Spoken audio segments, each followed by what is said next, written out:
من يهده الله فلا مضل له ومن يضلله فلا تجد له وليا مرشدا أشهد أن لا إله إلا الله وأشهد أن محمدا عبده ورسوله لا نبي ولا رسول بعده رب اشرح لي صدري ويسر لي أمري واحلل عقدة من لساني يفقهوا قولي اللهم لا سهل إلا ما جعلته سهلا وأنت تجعل الحزن إذا شئت سهلا اللهم يسر كل عسير والطف بنا في تيسير كل عسير فإن تيسير كل عسير عليك يسير فأنت مولانا فنعم المولى ونعم النصير.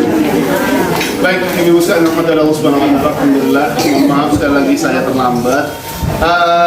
Insyaallah sesuai dengan janji Bu ya, sebelum masuk Ramadan kita akan belajar tentang fikih puasa. Ya, sesuai dengan janji kita insyaallah. Karena sebentar lagi insyaallah di tanggal 22 kita akan masuk. Di tanggal 22 atau 23 ya? Antara itulah ya. Iya. 22 ya. Insyaallah kita akan masuk bulan Ramadan insyaallah. Kemungkinan beda. Tapi nanti kemungkinan kalau saya lihat kemungkinan beda. Cuma nanti lebarannya sama. Gitu. Kalau lebarannya sama. Cuma kalau kemungkinan awal puasanya mungkin beda nanti. Wallahu a'lam ya. Cuma kalau yang mau nyari enak ya puasanya telat, Ramadannya paling pertama gitu. Lebarannya paling. Emang boleh? Hah? Boleh. Apa aja? Cari anaknya. Kalau cari anaknya nggak boleh. Iya. Ya cari imamnya lah. Ya, sesuai dengan apa yang diakini insyaallah. Baik. Kita akan mulai dari rukun puasa terlebih dahulu, Bu. Ya, rukun puasa ada berapa, Bu? Niat. Niat sama? Menahan. Ya, ada lagi? Apa ya? Rukun puasa ada berapa, Ibu-ibu? Apa arti rukun, Bu? Apa arti rukun? Aturan.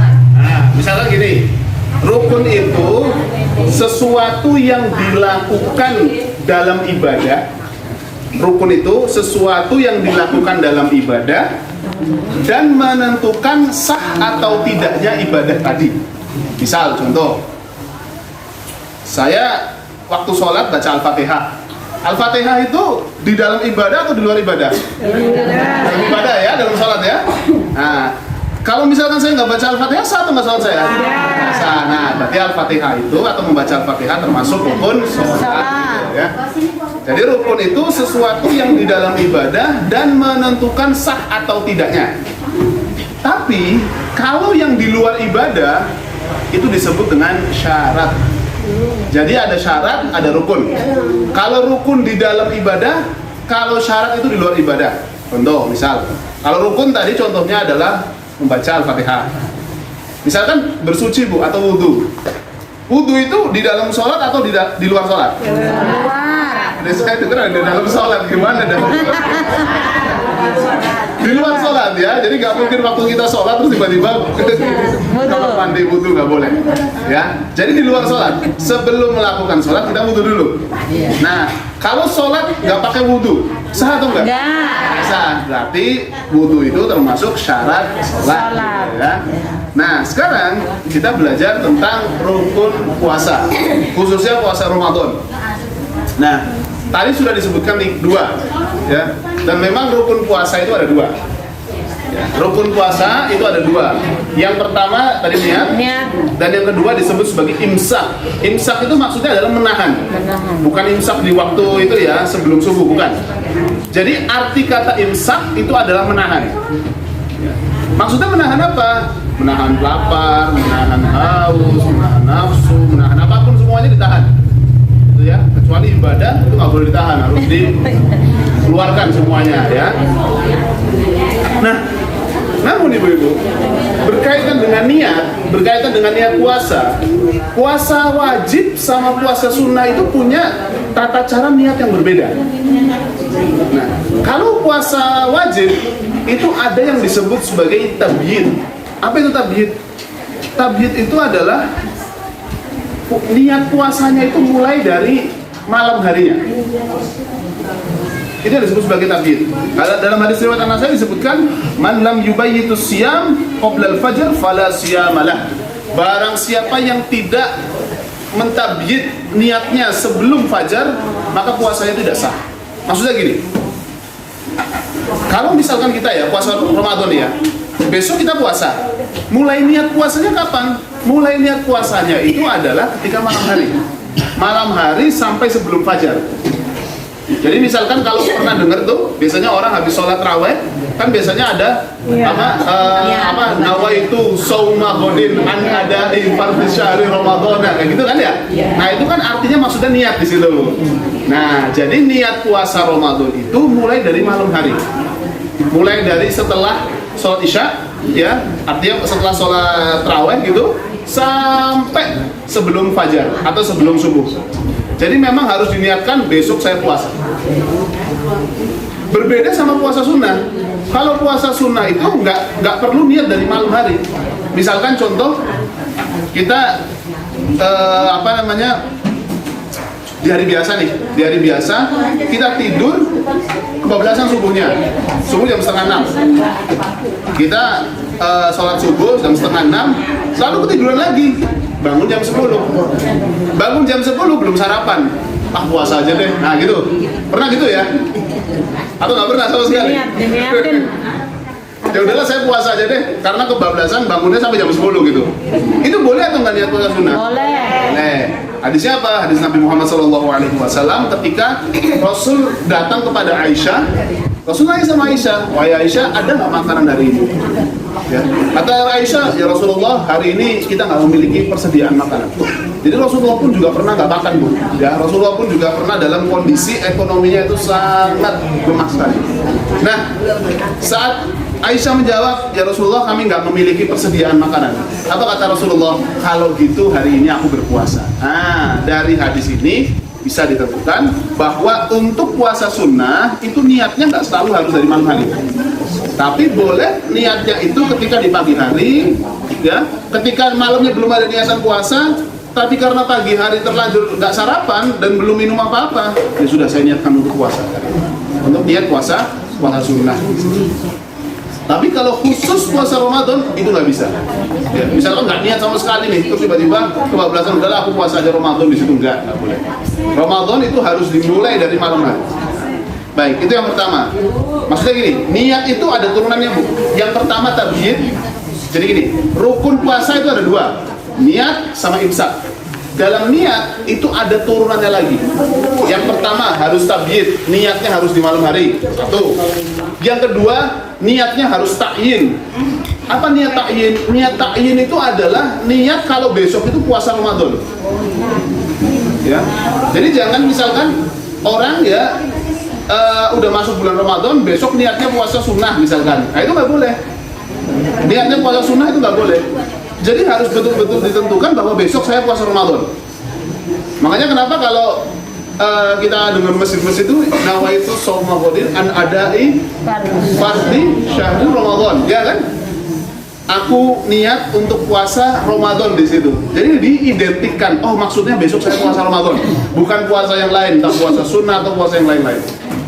Jadi itu yang disebut sebagai ta'yin. Jadi dalam niat itu ada yang tabyid, maksudnya di malam hari, ada yang ta'yin, maksudnya itu adalah ditentukan besok puasanya apa, dan yang ketiga disebut sebagai tikrar. Tikrar itu apa? Niat puasanya itu terus menerus di sana. Ya, maksudnya sudah diniatkan dari awal bahwa saya puasanya itu terus menerus gitu. Nggak boleh misalkan puasa niat cuma buat besok saja, besoknya lagi enggak. Niatnya itu harus terus menerus diperbaharui, Bu. Jadi misalkan malam ini, besok Ramadan nih, besok puasa. Oh saya niat dulu lah untuk besok puasa. Besoknya juga niat lagi. Jadi nggak boleh misalkan dalam satu di awal Ramadan saya niat puasa untuk 30 hari sebulan. Nah itu nggak boleh. Nggak boleh. Jadi niat puasa itu harus diperbaharui. Terlebih lagi wanita ya. Kalau wanita kan pasti kan ada masa perhalangan gitu kan. Pasti ada terjeda tuh. Maka otomatis niatnya itu harus diperbaharui. Tujuannya apa? Kenapa kok niatnya harus diperbaharui? Nah tujuannya itu adalah untuk meningkatkan semangat kenapa dia harus berpuasa di situ. Karena sekali lagi ibu-ibu, kalau misalkan ibu-ibu lagi buat adonan gorengan atau adonan kue gitu ya, mau dijual, kalau nggak niat itu kan yang tak kuenya bantet lah gitu kan, adonannya mau buat bakwan jadinya tempe. Jadi nggak karu-karuan di situ ya. Jadi memang niat itu menguatkan hati dan menjadikan perbuatan itu menjadi lebih maksimal. Ya. Jadi 3 hal itu ya Bu ya yang harus diperhatikan ketika ketika berpuasa atau ketika niat di sana Bu. Baik. Selanjutnya dari situ paham Bu, ada pertanyaan? Gini aja ya, saya sistemnya karena ini nanti saya nggak tahu ya pekan depan saya ngisi atau enggak ya tanggal 19 gitu ya, nggak tahu karena jadi saya mencoba untuk mendetilkan permasalahan puasa hari ini gitu Bu ya. Jadi setiap masalah saya akan jawab tentang rukun-rukun puasa itu apa saja ya, apa yang menjadikan puasa itu batal apa saja di situ. Nah itu akan saya sebutkan semuanya. Jadi per bab itu nanti silahkan ditanyakan Bu. Jadi supaya nggak nanti nunggu di akhir baru nanya, enggak. Kira-kira untuk masalah niat puasa ini ada pertanyaan atau enggak? Gimana? Niatnya terus menerus itu Namanya tikror. Tikror, T-I-K-R-A-R. Tikrar ya, tikrar. Kalau bahasa Arab itu tikror. Tikror itu artinya terus menerus. Tikror. Tapi kalau dalam bahasa Indonesia biasanya tulisannya tikrar gitu kan. Kayak misalkan sholat kan tulisannya salat ya. Iya. Gitu. Ejaan zaman dulu sekarang beda Ustaz. Iya, ya beda lah sama antara biasanya beda antara orang Sunda sama orang Jawa kan gitu. Kalau Jawa itu semuanya O gitu ya. Kalau Sunda A gitu. Kecuali orang Brebes lah. Kalau Brebes itu nggak A ya. Saya tidak Campuran. ada. Ada Oppo sama apa. Saya orang Brebes pun jadi agak mendok lah ya saya ya Allah. Alhamdulillah. Baik, menurut saya. Oke, ada lagi pertanyaan? Ustaz, ada Silakan. untuk niat kadang-kadang kan kita kalau orang tua sih sudah meniatkan dari sholat tarawih itu ya. Ya. Kadang-kadang kan anak itu kan ada yang kecil ada yang sudah dewasa Insyaallah. gitu. Ya. Jadinya kalau misalkan niatnya lupa pas sahur tuh nggak ngomong lupa pas habis sholat subuh dia bangun baru saya ingat gitu. Oh gitu. Jadi gini Bu, niat itu pertama ya Bu ya, kaidah dalam niat. Pertama, Rasulullah Shallallahu Alaihi Wasallam bersabda, Innamal a'malu binniyat, wa innamal likulli imri'in ma nawa. Faman kanat hijratuhu ila Allah wa Rasulihi, fa hijratuhu ila Allah wa Rasulihi. Faman kanat hijratuhu lidunya aw imra'atin yankihuha, fa hijratuhu ila ma hajara ilaihi. Jadi segala perbuatan itu pasti harus dibarengi dengan niat. Apapun yang dilakukan oleh manusia semuanya itu berdasarkan pada niat. Faman kanat hijratuhu ila Allah wa Rasulihi, barang siapa yang melakukan hijrah atau bepergian karena Allah dan Rasulnya, fa hijratuhu ila Allah wa Rasulihi. Maka hijrahnya itu sesuai dengan niatnya dia untuk menuju Allah dan Rasulnya. Faman kanat hijratuhu ila dunya aw imra'atin yankihuha. Kalau seandainya seseorang tadi hijrah untuk dunia atau untuk wanita yang hendak dia nikahi, fa hijratuhu ila ma hajara ilaihi. Maka hijrahnya itu sesuai dengan apa niatnya. Maka jadi gini Bu. Niat itu dalam kaidah dasarnya niat itu letakkan dalam hati. Niatnya itu dalam hati. Jadi ketika misalkan di malam hari nih, di malam hari meskipun nggak ngucapin tadi ya, nggak mengucapkan tadi, itu kan nggak mengucapkan tadi misalkan, cukup dalam hati pokoknya besok saya puasa. Dalam hati sudah tergerak besok saya puasa di situ. Entah nanti lupa atau enggak, yang penting besok saya puasa gitu ya. Sudah diniatkan untuk puasa, maka ketika dia sahur atau misalkan kebablasan, maka nggak ada masalah di situ. Tidak ada masalah dia untuk tetap melaksanakan puasa. Karena yang terpenting adalah mulai dari malam hari dia sudah memang ada niatan kalau besok itu puasa. Apalagi ditambah lagi dengan suasana Ramadan yang begitu baik di sana, orang kan kayaknya nggak mungkin lah nggak inget niat itu kan nggak mungkin. Pasti dalam hatinya itu diperkuat lagi untuk melaksanakan puasa atau untuk niat puasa di sana. Nah, namun kalau toh misalkan kenapa kok ada yang melafazkan niat, misalkan pada saat sholat gitu kan, usolli fardhu apa gitu kan ya, meskipun kadang puasa sholat sunnah pun juga usolli fardhu ya, bukan usolli fardhu lagi, usolli sunnah gitu ya. Ya, ada yang mengatakan bahwa niat itu boleh diucapkan. Kenapa kok ada yang mengatakan hal tersebut? Karena ada orang yang kena penyakit was-was Bu. Pernah lihat ya orang yang takbiratul ihramnya 5 kali itu. Allah, habis itu Allah, kurang itu lagi. Sakit. Sering nggak lihat yang kayak gitu ya? Nah, itu orang yang terkena penyakit waswas. Nah, pertanyaannya adalah gimana caranya mengobati orang yang terkena penyakit waswas tadi? Sedangkan hatinya dia itu tidak tenang. Kayak kurang serp gitu, kalau Allahnya itu kurang kenceng atau kurang apa gitu Bu ya. Nah, maka untuk mengobati hal itu, maka ulama memberikan alternatif. Alternatifnya apa? Alternatifnya adalah niat itu diucapkan. Sama seperti seseorang yang misalkan mau puasa Ramadan ya, mau puasa Ramadan, dia memang niat untuk puasa Ramadan di situ. Tapi ya kayak tadi Bu, orang kan kadang kan masalahnya itu masalah hati. Kadang takut banget, ini niat saya udah mantep belum ya gitu. Nah, karena bagi orang-orang yang niatnya itu yang punya permasalahan dalam hati sehingga niatnya itu kurang mantep Bu ya. Nah, itu makanya para ulama memberikan alternatif untuk dilafadzkan niatnya di situ. Jadi dua-duanya nggak ada masalah. Mau yang niatnya dalam hati aja nggak ada masalah di situ, karena otomatis kalau orang yang sudah niat dalam hati Bu, yang orang yang sudah niat dalam hati, otomatis dia sudah nggak ada masalah nih sama hatinya. Sudah apa ya? Kalau orang Brebes tuh bilang udah tetep gitu loh. Udah gitu ya, udah mantep di situ kan. Nggak kayak jomblo lah ya, maaf ya. Ya, jadi hatinya sudah betul-betul udah kuat di situ Bu. Bagi orang yang memang sudah kuat hatinya, maka nggak perlu diucapkan niatnya. Tapi kalau misalkan yang tadi ya, orang yang mungkin perasaannya kurang nyaman, tiba-tiba galau, ini kuat apa niatnya sudah mantep atau belum, kira-kira ini udah kuat atau belum, itu nggak ada masalah untuk mengucapkan niat. Dalilnya apa? Ada dalilnya.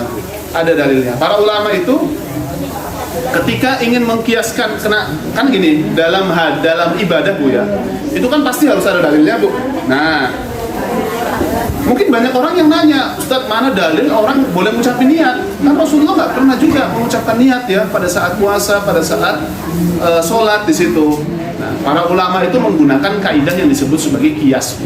Qiyas itu maksudnya apa? Kalau misalkan ada satu ibadah, ya sudah ditentukan nih, lalu ada ibadah lain yang memang belum ditentukan hal itu, maka boleh dikiaskan atau disamakan. Saya ambil contoh misalkan, ini bukan ibadah Bu ya. Contohnya gini. Khamr itu halal atau haram Bu? Haram ya. Khamr itu kan minuman keras itu haram ya. Nah, sekarang narkoba itu halal atau haram Bu? Haram. Ada dalilnya Bu? Nggak ada. Dalilnya mana? Homer. Dalilnya mana dalilnya haram? Rasulullah melarang narkoba Bu? Nggak ada. Nggak ada ya? Nggak ada. Nah, tapi kenapa kok para ulama sepakat kalau narkoba itu haram?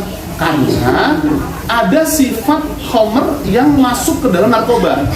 Nah, jadi gini, khamr haram karena apa? Karena memabukkan. Ya, karena memang dia sudah memabukkan. Sedikit atau banyak, orang yang mau mabuk atau enggak, yang penting dia itu minuman yang memabukkan tetap haram. Ya, jadi sedikit atau banyak, orang yang mau minum itu mabuk atau enggak, tetap kalau disebut sebagai khamr dia haram. Misalkan kan kalau ada orang yang nanya gitu kan, Ustadz, saya ini minum cuma setetes aja kan nggak mabuk Ustadz. Nah, iya, orang pemabuk yang kuat aja pun kalau mau 1 botol juga nggak mabuk di situ. Tapi karena dia sudah disebut sebagai khamr, yang secara medis atau secara kimiawi bahwa itu memabukkan, tetap aja haram di situ. Jadi khamr haram karena apa? Karena memabukkan. Narkoba memabukkan atau enggak? Memabukkan di situ Bu. Nah, karena ada kesamaan sifat tadi, maka hukum khamr dimasukkan ke dalam hukum narkoba. Itu yang disebut sebagai qiyas. Qiyas adalah memasukkan hukum satu hal yang sudah ada hukumnya kepada satu hal yang belum ada hukumnya sama sekali. Nah, ada nggak dalam syariat itu melafadzkan niat Bu? Ada. Contohnya kalau yang melaksanakan umroh atau haji. Yang melaksanakan umroh atau haji itu kan kalau dia itu mau niat umroh, maka dia mengucapkan labbaika umrotan atau labbaik Allahumma umrotan. Kalau dia mau melaksanakan haji saja, labbaika hajjan atau labbaik Allahumma hajjan. Kalau pada saat haji mau melaksanakan haji plus umroh, labbaik Allahumma hajjan wa umrotan atau labbaik hajjan wa umrotan. Jadi mengutarakan tadi sesuai dengan niatnya. Niatnya umroh kah? Niatnya haji kah? Niatnya haji sama umroh kah? Nah, itu ada niatnya sendiri-sendiri. Nah, karena di dalam haji sama umroh itu ada niatnya di situ, Bu, ditentukan, maka alternatif diperbolehkan mengucapkan niat pada saat sholat atau pada saat puasa itu diperbolehkan. Tapi dengan syarat tadi, Bu, ya, kalau punya penyakit was-was, Bu. Tapi kalau misalkan nggak was-was, udah kuat gitu hatinya, mantep, ya itu udah nggak perlu lagi, cukup dari hati saja. Seperti itu, Bu. Ada pertanyaan lagi? Kalau nggak ada, saya lanjut ini. Lanjut ya? Oh, silakan. Sama ijma? Beda? Beda. Ini, jadi dalam syariat itu, Ibu ya, ada dalil-dalil yang disepakati oleh para ulama. Maksudnya apa? Ini dalil itu menjadi patokan semuanya. Yang pertama itu Al-Quran, yang kedua itu As-Sunnah, yang ketiga itu ijma, yang keempat itu qiyas. Kalau Al-Quran sama As-Sunnah udah jelas. Ijma itu apa? Ijma itu artinya kesepakatan para ulama terhadap satu permasalahan yang tidak ada satu ulama pun yang mengingkarinya. Misal contoh, sholat 5 waktu itu wajib atau enggak, Bu? Semua ulama sepakat kan? Sepakat di sana. Nah, itu disebut sebagai ijma. Ya, jadi ijma itu artinya kesepakatan ulama tentang satu hal yang tidak ada satu pun yang menyelisihi. Kalau ada yang menyelisihi, berarti bukan ijma lagi. Di situ ya. Makanya ijma itu sedikit, Bu, nggak banyak. Hal-hal yang paten-paten saja itu yang ada ijma'nya di sana. Sedangkan kalau qiyas itu tadi metodologi tadi memasukkan hukum terhadap satu hal yang sudah ada hukumnya kepada satu hal yang belum ada hukumnya. Kalau ijma' itu adalah kesepakatan semua ulama. Itu disebut sebagai ijma'. Atau misalkan haramnya apa namanya? Misalkan haramnya narkoba misalkan. Haramnya narkoba itu kalau kita cari di Al-Quran sama Sunnah itu nggak ada. Tapi semua ulama sepakat seluruh dunia mengatakan bahwa narkoba itu hukumnya haram. Nah, berarti kesepakatan itu disebut sebagai ijma. Ya. Kesepakatan tadi disebut sebagai ijma. Itu, Bu, ya. Baik, ada pertanyaan lagi sebelum saya lanjut? Baik, saya lanjut, Bu, ya. Baik, sekarang kita akan masuk ke dalam pembatal puasa. Nah, pembatal puasa. Jadi ada pembatal puasa yang disepakati oleh para ulama, ada pembatal puasa yang tidak disepakati, ya, yang tidak disepakati oleh para ulama. Maksudnya apa? Maksudnya itu para ulama beda pendapat tuh. Ya kira-kira ini itu termasuk yang ini itu termasuk pembatal atau tidak. Baik, yang pertama yang disepakati oleh para ulama bahwa pembatal puasa itu yang pertama adalah makan dan minum. Nah, situ ya. Itu enggak diragukan lagi di sana ya. Sudah jelas lah, makan, minum, ya, berhubungan suami istri itu hukumnya haram di sana. Ya, maksudnya tidak boleh dan dia membatalkan puasa. Kenapa? Ada yang mau nanya? Enggak. Barangkali ada yang mau menghalalkan, nggak apa-apa, Bu. Saya mau tahu dalilnya, Bu, ya. Baik, selanjutnya yang kedua ini jelas-jelas, Bu, ya. Yang kedua itu adalah mohon maaf, haid dan nifas, ya, bagi perempuan, ya. Haid dan nifas dia tidak diperbolehkan untuk puasa. Ini ada hikmahnya juga, Bu, ya. Hikmahnya itu biar waktu puasa itu bisa nyicipin makanan buat suaminya, buat anak-anaknya, biar lebih mantap lagi. Ini makanya saya tuh melihat, Bu, ya, perempuan haid itu, ya Allah, itu nikmat dari Allah Subhanahu wa Ta'ala yang diberikan kepada para wanita. Kenapa saya bilang seperti itu, Bu? Karena gini, perempuan kalau misalkan dalam keadaan maksudnya datang bulan, Bu, itu kan ya kakaknya, Bu, ya. Saya kan tahu ya, katanya saya nggak pernah ngerasa itu. Ya, kata itu kan sakit sekali, Bu, ya. Sakit gitu kan. Sakit lah, tentu berbeda lah ya masing-masing wanita, tapi sakit sekali. Artinya apa? Artinya sakit itu kan termasuk cara Allah untuk menghapus dosa-dosa hambanya. Artinya perempuan itu dalam 1 bulan itu udah dikasih bonus ampunan dosa, Bu, sama Allah Subhanahu wa Ta'ala. Sedangkan kalau laki-laki itu harus usaha gitu, harus mengucapkan istighfar lah, harus banyak ibadah. Kalau perempuan itu ibaratnya sudah dapat 1 bonus ampunan dosa. Itu udah nikmat banget lah, ya. Makanya kalau misalkan ada apa namanya ada yang menghina haid itu saya kurang begitu sepakat. Haid tetap Allah Subhanahu wa taala memberikan porsi yang sangat tepat bagi siapapun, baik laki-laki maupun bagi perempuan, dan semuanya itu mengandung hikmah di sana ya. Baik. Jelas Bu ya, haid sama nifas ini termasuk yang diharamkan, bukan diharamkan. Tetap mau nggak mau harus terjadi itu. Termasuk yang membatalkan puasa. Nah, tapi Bu ya, Tuh, saya mau bahas ini, tapi kayaknya Umi Yanti aja lah yang bahas lah. Saya nggak berani soalnya kalau ada bahas yang agak rinci-rinci soalnya. Hah? Masalah saya jomblo Bu. Nanti kalau saya bahas ini bahaya Bu. Gak apa-apa. Ini bukan pengalaman, belajar Bu saya.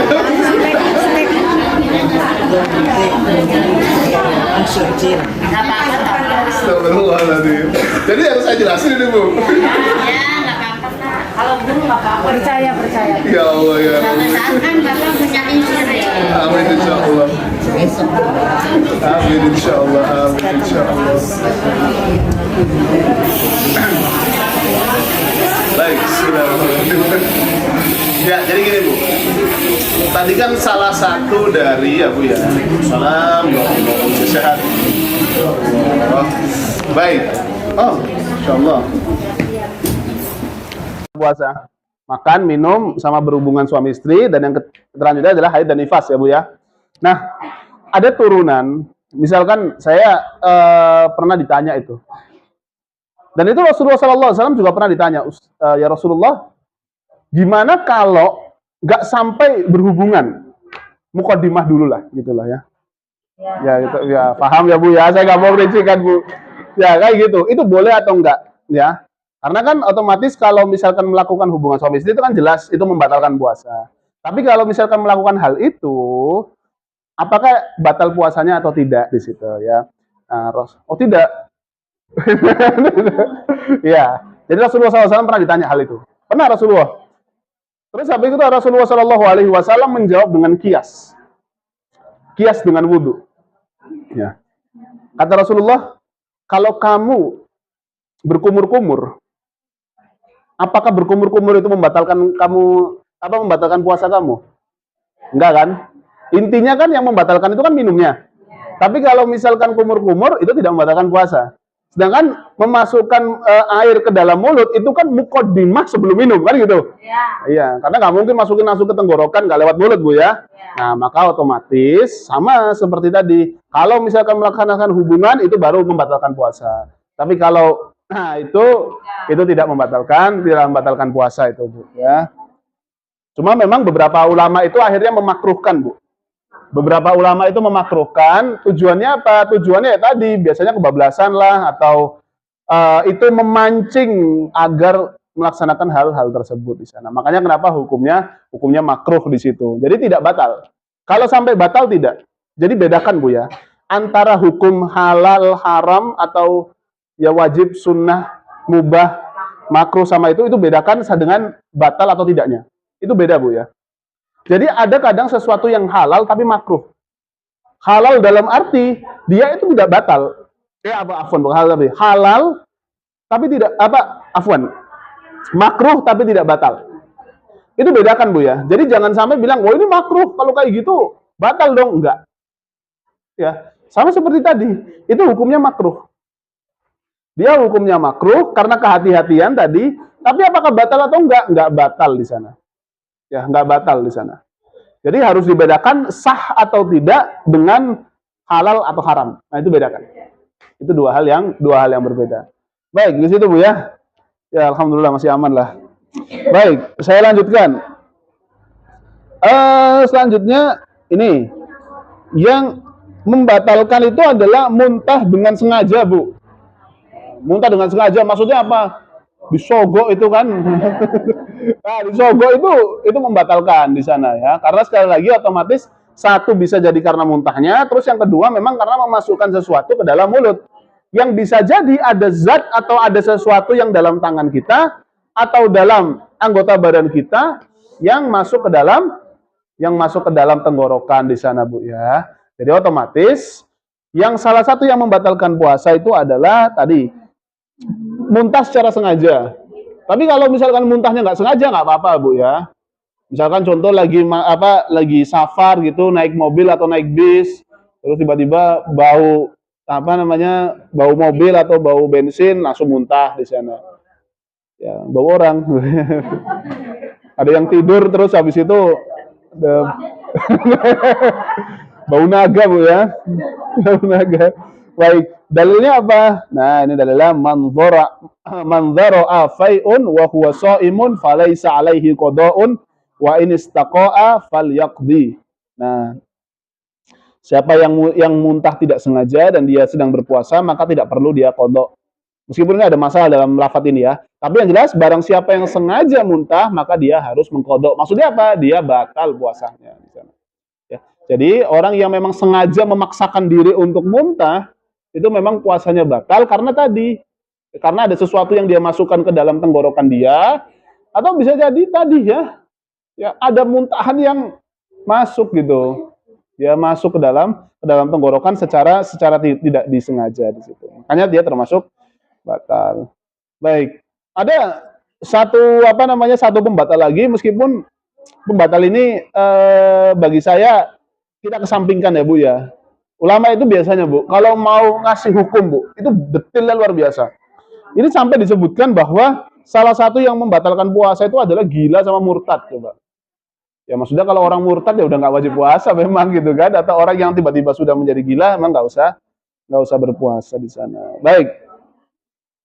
Nah, lalu misalkan, itu adalah hal-hal atau beberapa hal yang termasuk pembatal puasa, Bu ya. Dari makan, minum, hubungan suami istri, lalu apalagi tadi itu haid, nifas, dan selanjutnya adalah sengaja untuk muntah di situ ya, sengaja. Kalau misalkan nggak sengaja nggak apa-apa. Nah, namun ada pembatal puasa yang diperdebatkan oleh para ulama di situ. Ya, diperdebatkan oleh para ulama. Salah satunya itu adalah tentang berbekam, Bu. Bekam. Tapi sekali lagi hadis tentang larangan bekam atau batalnya puasa karena bekam ini hadisnya tidak sah, Bu ya. Hadisnya tidak sah. Meskipun ada ulama yang mensahihkan hadis tersebut. Tapi sebetulnya nggak ada masalah di sana untuk berbekam. Cuma ya siapa yang mau bekam waktu puasa, Bu ya? Puasa lam dia nanti itu, ya. Dia malah pingsan di situ kalau dia berbekam. Jadi kalau pendapat yang bisa yang menenangkan jiwa bahwa bekam itu bukan termasuk pembatal puasa, Bu. Karena memang hadis-hadis yang berkaitan dengan itu ini juga bermasalah. Misalkan wa yurwa 'anil Hasan an ghairi wahidin marfu'an faqala aftarul hajim wal mahjum. Atau dari Ibnu Abbas ihtajama wa huwa muhrimun wa ihtajama wa huwa shaim. Nah, ini. Jadi hadis pertama dalam hadis riwayat Ibnu Majah, Abu Dawud itu menunjukkan bahwa gini, faqala aftarul hajim wal mahjum. Bagi pembekam dan yang dibekam itu batal puasanya. Itu hadis pertama, Bu. Itu yang mengatakan bahwa bekam itu membatalkan puasa. Hadis kedua menyebutkan bahwa anna Nabiya sallallahu alaihi wasallam ihtajama wa huwa muhrimun wa ihtajama wa huwa shaimun. Ya. Bahwa Rasulullah sallallahu alaihi wasallam beliau itu berbekam ketika beliau muhrim. Apa arti muhrim, Bu? Apa bedanya muhrim sama mahram? Ini banyak yang keliru, Bu ya. Jadi gini, muhrim itu bukan misalkan saya sama ibu itu bukan muhrim, bukan. Ya, muhrim itu maksudnya adalah orang yang sedang berihram. Orang yang sedang berihram itu adalah orang yang hendak melaksanakan umroh atau haji, yang bagi laki-laki pakai pakaian warna putih itu, Bu. Nah, itu maksudnya orang yang hendak berhaji sama umroh, ketika dia melafadzkan niat labbaika umratan atau labbaika hajjan, itu orang dalam kondisi berihram dan dia disebut sebagai muhrim. Sedangkan kalau misalkan antara saya misalkan dengan ibu itu bukan muhrim, bukan, tapi namanya bukan mahram. Ya, mahram. Ya, jadi mahram itu sesuatu yang diharamkan bagi kita di situ, ya. Jadi bedakan muhrim sama mahram. Mahram itu ya misalkan antara saya sama ibu atau saya sama siapa ya perempuan, itu bukan mahram di sana. Bukan muhrim, bukan mahram. Kalau muhrim itu artinya orang yang hendak melaksanakan ibadah umroh atau haji di sana. Nah, maka di sini kan ada dua hadis yang bertentangan, Bu. Yang pertama adalah hadis riwayat tadi Abu Dawud yang mengatakan bahwa orang yang membekam dan orang yang dibekam itu batal puasanya. Sedangkan hadis kedua Rasulullah Shallallahu Alaihi Wasallam itu berbekam, ya Rasulullah bekam pada saat beliau muhrim, pada saat beliau umrah atau haji, dan pada saat Rasulullah SAW berpuasa. Hadis kedua pertama itu tuh dikategorikan oleh para ulama sebagai hadis yang tidak begitu kuat di situ, Bu, ya. Sehingga yang terpakai itu adalah hadis kedua, bahwa otomatis kesimpulannya apa? Kesimpulannya adalah bahwa orang yang berbekam itu tidak batal puasanya di sana, ya. Jadi nggak apa-apa, ya. Kalau misalkan ada suaminya yang yang punya profesi sebagai tadi ya pembekam, nggak ada masalah di sana. Atau misalkan ada orang yang berpuasa lalu dibekam, itu nggak ada masalah gitu. Ya tidak batal puasanya. Ya meskipun tadi ya kalau nggak salah dalam dunia perbekaman itu nggak boleh puasa ya, Bu, ya. Maksudnya ya perut itu nggak boleh kosong. Karena kalau misalkan perut kosong itu bisa bahaya banget. Soalnya saya punya pengalaman dua teman saya itu, yang satu ya karena mungkin perutnya kosong, Bu, ya. Karena perutnya kosong, yang pertama itu sakit seminggu dan yang kedua itu udah mau pingsan. Ya, karena memang kan kondisi perutnya itu kosong sekali. Ya, dia belum makan sama sekali di sana. Akibatnya tadi, karena mungkin bisa dia yang bekam juga keliru atau nggak menanyakan terlebih dahulu, akhirnya tadilah dia justru malah sakit di sana. Baik, selanjutnya. Ada hal-hal yang diperselisihkan oleh para ulama itu. Sebentar, Bu. Nah, misalkan ini,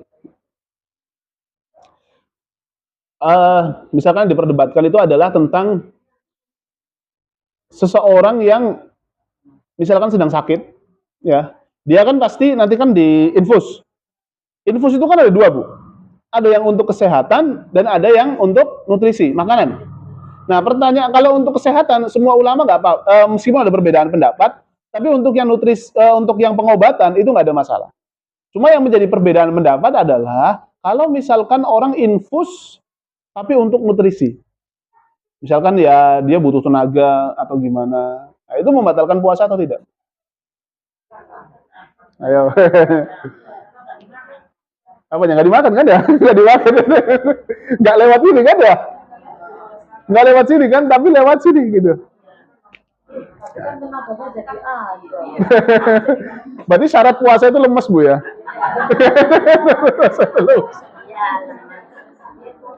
Syarat puasa itu lemes di sana. Malas ngomong ya. Iya. Sama aja dengan suntik dong. Iya, sama seperti suntik. Karena misalkan kayak kemarin, Bu, fatwa MUI mengatakan bahwa vaksin vaksin corona, vaksin COVID itu tidak membatalkan puasa. Vaksin COVID itu menurut fatwa MUI itu tidak membatalkan puasa. Mengapa? Karena memang salurannya itu adalah bukan lewat tenggorokan, tapi lewat tangan di sini, Bu, ya. Lewat tangan situ.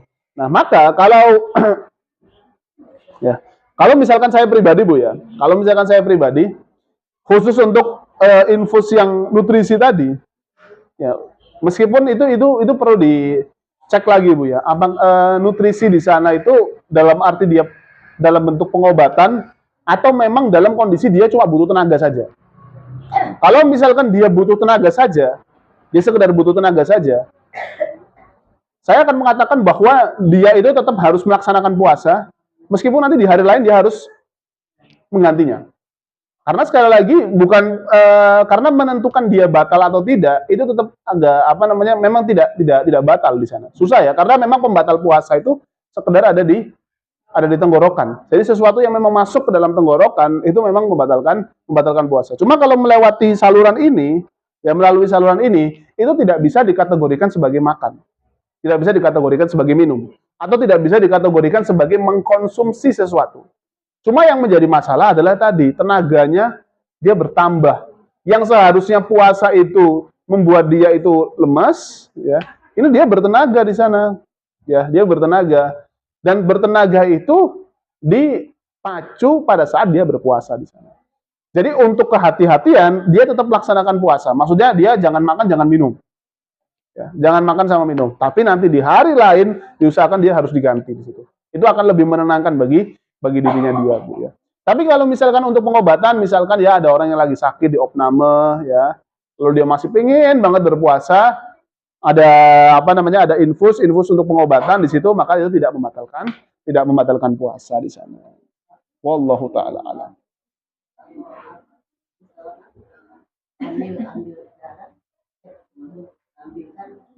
Oh ya, ya.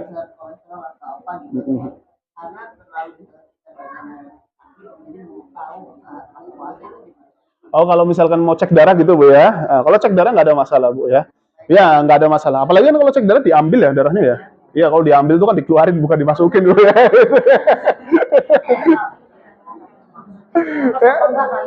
Apanya?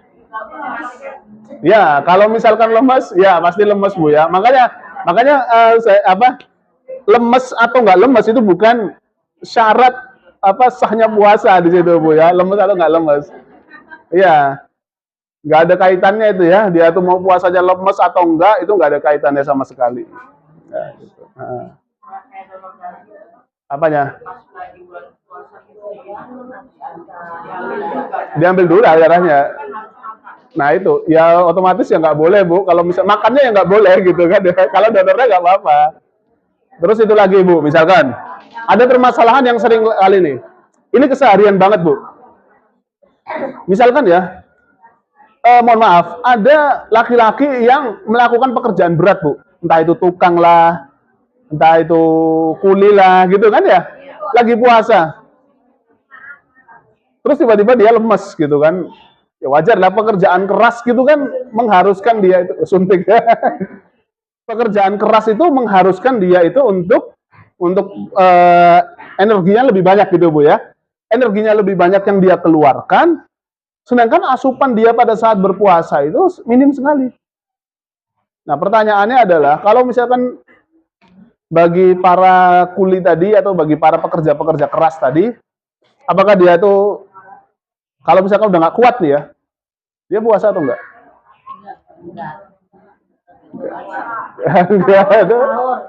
Ya sahur, kalau itu sahur pasti, Bu ya. Kalau enggak, Masya Allah. Ya, jadi Syekh Muhammad bin Shalih Al Utsaimin, beliau termasuk mufti dari Saudi dulu, Bu ya. Beliau memfatwakan gini. Khusus bagi para pekerja keras, Bu ya. Khusus bagi para pekerja keras. Pertama, dia harus niat puasa terlebih dahulu. Dari pagi itu udah harus niat puasa dulu. Jadi jangan misalkan ya, besok ada proyek, udahlah nggak puasa gitu. Nggak boleh kayak gitu. Tetap harus puasa dulu, dari awal puasa. Pada saat di tengah-tengah kerjaan, ya dia tengah kerjaan, kalau dia memang sudah nggak kuat banget, sangat tidak kuat, baru dia membatalkan, nggak apa-apa. Ya, makanya itu sesuai dengan ayat wa 'alal ladzina yutiqunahu fidyatun ta'amu miskin. Bagi orang yang sudah tidak kuat atau yang sudah tua, ya, maka dia itu bisa membayar fidyah di sana. Tapi untuk yang kuat tadi, yang membatalkan tadi, bisa mengganti dengan puasa lain, misal lebih baik di situ. Nah, tapi yang jelas adalah bahwa salah satu sebab atau salah satu hal yang diperbolehkan orang untuk membatalkan puasanya itu karena sakit, dan yang kedua adalah wa 'alal ladzina yutiqunahu. Kalau dia itu berat banget. Entah itu orang yang sudah tua atau orang yang memiliki pekerjaan yang sangat berat sekali, maka tidak ada masalah dia untuk membatalkan puasa. Tapi syaratnya tadi, Bu ya, sedari pagi memang sudah diniatkan untuk puasa. Maksudnya pagi itu dia udah sahur, yang niatnya dari malam, ya. Dia sudah sahur, ya, dia sudah puasa, di tengah pekerjaannya dia puasa tetap sampai mentok nggak kuat, baru dia batalkan, nggak apa-apa. Tapi nanti dia diganti di hari lain yang dia sudah nyaman di situ. Baik, paham itu, Bu ya. Jadi kalau misalkan ada keluarga mungkin yang punya pekerjaan yang sangat keras di situ, nah itu mungkin bisa dijadikan sebagai acuan tadi, Bu ya. Tetap laksanakan puasa, tetap ikuti perintah Allah Subhanahu wa taala, tapi kalau sudah nggak kuat, sudah ya, bisa dibatalkan di sana. Baik, ada pertanyaan, Bu, sebelum saya masuk? Silakan. Kalau orang tua dan orang sakit. Kalau misalnya kayak misalnya penyakit di lambung gitu ya, Pak, ya. Biasa kan penyakit lambung itu udah niat puasa gitu, lambung udah darah tinggi, ini saya yang ngalamin. Iya. Karena apa namanya, tiba-tiba sehat Pak, alhamdulillah sehat. Nah pas puasa niat dari malam dari tiba-tiba pas paginya itu tiba-tiba lemes, Iya. lemes nih kayak orang nggak ada tenaga. Jadi apa satu saya buka puasa, saya minum makan terus saya niat lagi sehat lagi mau melanjutkan puasanya, tapi emang udah batal Iya. saya tuh harusnya membayarnya itu fidyah atau membayar dengan puasa, karena memang saya mau udah dasarnya itu penyakit penyakit lambung sama darah tingginya itu gitu loh Pak. Iya. Kalau seandainya pun saya bayar fidyah, apa saya bayar fidyahnya itu setiap sehari, misalnya saya makan 3 kali harus bayar sekian, sedangkan ya kemampuan saya itu pun memintakan dari suami istilahnya kan gitu. Apakah harus saya membayar 3 kali sehari memakan apa untuk membayar fidyah ini? Baik, terima kasih. Baik, gini, jadi, kok ada ini, ada alarm ya, mohon maaf. Jadi gini Bu, pertama ya, memang Allah Subhanahu Wa Taala menyebutkan, faman kana minkum maridhan aw ala safarin fa'iddatun min ayyamin ukhra. Barang siapa dalam keadaan sakit atau dalam keadaan musafir, fa'iddatun min ayyamin ukhra, maka dia harus diganti puasanya. Khusus 2 keadaan tadi, sakit sama safar. Wa 'alal ladzina yutiqunahu fidyatun ta'amu miskin. Barang siapa yang merasa berat untuk berpuasa, misalkan bagi orang-orang yang sudah tua, misalkan ya orang-orang yang sudah tua itu kan berat banget ya untuk puasa, maka dia harus membayar fidyah di sana. Nah, hukum asalnya pada dasarnya untuk kasus ibu yang misalkan sedang sakit, hukum asalnya itu adalah membayar puasa. Enggak, puasa tetap ya, ganti puasa gitu ya. Itu hukum asalnya di sana. Namun, kalau misalkan penyakitnya itu memang sudah sangat berat sekali, dalam arti misalkan ketika puasa pasti kayak gitu lagi, puasa sakit lagi di situ, maka itu masuk dalam kategori yang kedua, terlalu berat untuk melaksanakan puasa, maka membayar fidyah. Allah Subhanahu wa taala menyebutkan wa 'alal ladzina yutiqunahu fidyatun ta'amun miskin, memberikan makan orang miskin. Pertama, itu difahami oleh para ulama bahwa objeknya itu adalah orang miskin. Ya, bukan berapa banyaknya, Bu. Objeknya itu adalah orang miskin. Maka otomatis kita cari kalau misalkan ada orang yang mungkin sedang berkekurangan di situ, ya kita berikan makanan yang memang layak untuk dia makan di situ, Bu ya. Entah bentuknya apa, besek lah atau apa gitu, apapun itu. Ya. Tapi yang jelas makanan yang memang sudah cocok atau udah sesuai dengan kebutuhan dia, maka kita kasih seperti itu. Meskipun nanti ulama-ulama selanjutnya itu ada yang berpendapat lalu bagaimana kalau misalkan dirubah menjadi beras lah misalkan, atau dirubah menjadi uang lah, itu boleh atau enggak, itu perdebatan di situ Bu ya. Cuma kalau misalkan masih mungkin untuk kita kasih, ada orang yang berkebutuhan kita kasih makanan gitu ya dengan niatan untuk mengganti puasa kita, maka nggak ada masalah di situ. Jadi objeknya itu adalah orangnya Bu ya, bukan makannya berapa kali di situ, enggak. Ya jadi objeknya itu adalah orang yang berkebutuhan di situ, kita bantu dari sisi makanan. Seperti itu Bu ya. Wallahu taala alam. Ada pertanyaan lagi? Silakan. Enggak apa-apa. Saya mau nanya gini Pak, jadi bolehkah seorang menantu laki-laki merawat mertua perempuan? Ya. Perempuan itu kan itu nggak payah berdua lah, dia cacat lah atau dia udah namanya stroke gitu Pak ya. Gitu.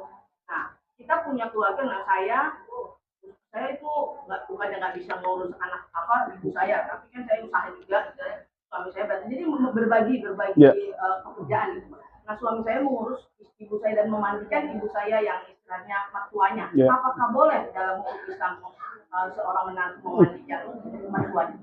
Ya, baik.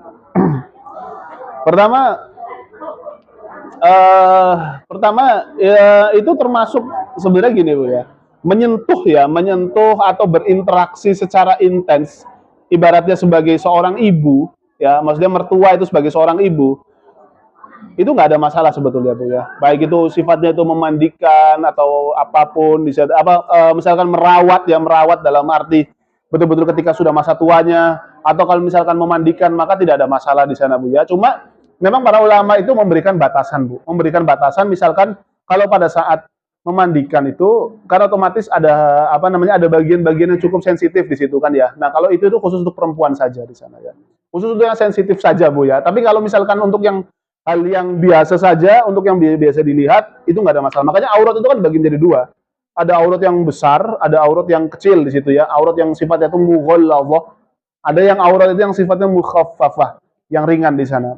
Makanya para mertua itu hanya diperbolehkan untuk melihat, menantu itu hanya diperbolehkan untuk melihat aurat mertuanya, itu aurat-aurat yang memang biasa untuk terlihat di situ. Misalkan tangan lah, atau misalkan kaki di situ, atau misalkan kepala ya, rambut dan lain sebagainya itu nggak ada masalah. Tapi kalau misalkan untuk aurat-aurat yang besar itu memang tidak diperkenankan sebagai bentuk adab di situ Bu ya. Makanya kenapa pada saat memandikan itu ya, pada saat memandikan jika memungkinkan untuk tidak maksudnya tidak melihat atau hal lebih daripada itu terhadap aurat-aurat yang besar, maka itu lebih baik. Tapi kalau misalkan memang sudah mentok banget nggak bisa, maka nggak ada masalah di sana. Yang terpenting adalah menantunya itu ya diedukasi juga di sana. Karena bagaimanapun juga sekali lagi bukan